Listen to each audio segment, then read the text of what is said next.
Greetings and welcome to Faith City Mission's new chapel. No, I'm not standing in the Versailles, it's an illusion, but this is our new chapel that we are able to use to preach to our guests. And it's a big part of the very heart of our mission. Faith City Mission has been here since 1951.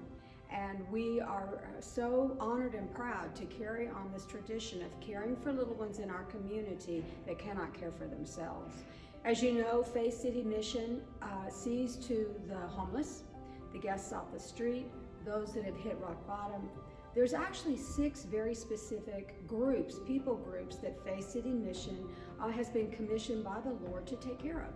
And the first and the obvious, of course, is the guests, the homeless, that we feed, clothe, and house. We also shelter them, and that is a calling we have. They have nowhere else to go, and they have nowhere else to eat. So that's a provision that we're able to give to our little guests, and so that's one people group.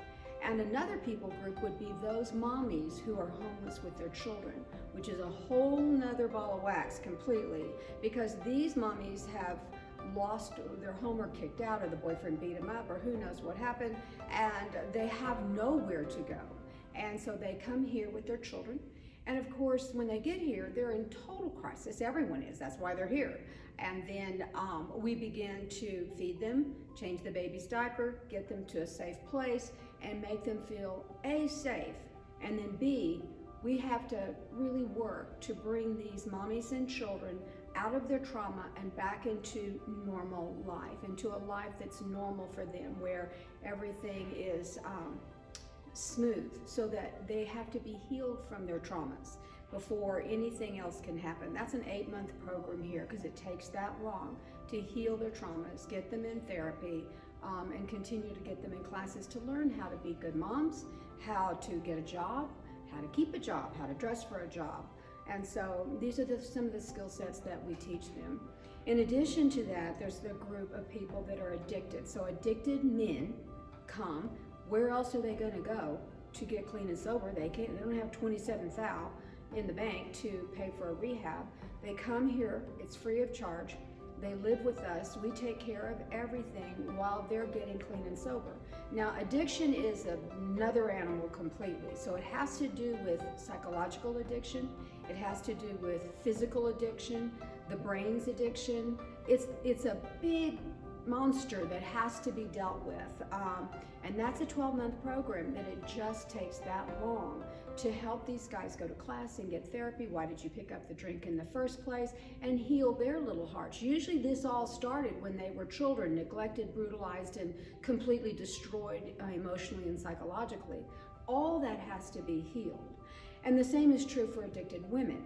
And it's a little more complicated because they're children and this and that. And so that's another year-long program. The best thing they can do for their children is get clean and sober. So we really encourage that. There's another people group that is probably little heard of, and that's the disabled. They're either physically disabled, they're missing a limb, or not able to walk, or whatever the issue is. And then there are those that are emotionally disabled and those that are mentally disabled. Now, they may get a little disability check. We don't take the check, that's their money. But what we do is provide them a safe place to be a family. In other words, feed, clothe, house, they're here. And in the family, everybody has a chore to do. And so these little ones that stay with us and are protected here and part of a unit, a family unit, then can give back with their chore, whatever that chore is. Everybody in the family has a chore, including me. So it's just the way the family is. And then the final group is the working poor. They have a home of sorts, but they can't afford rent and food. So many times, families come and for dinner together.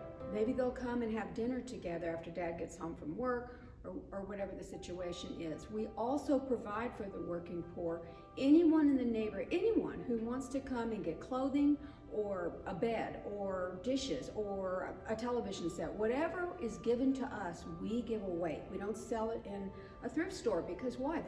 We're about benevolence. And so if we have these things, and you were benevolent enough to donate them to us, then we're able to give to the little community that needs that bed or needs those little tennis shoes for their child, or has to do Christmas shopping in our store free of charge because they can't afford anything else. This is our calling on our life, and this is what we do, and we feel honored to do it, to serve the little ones, because not just everybody gets to.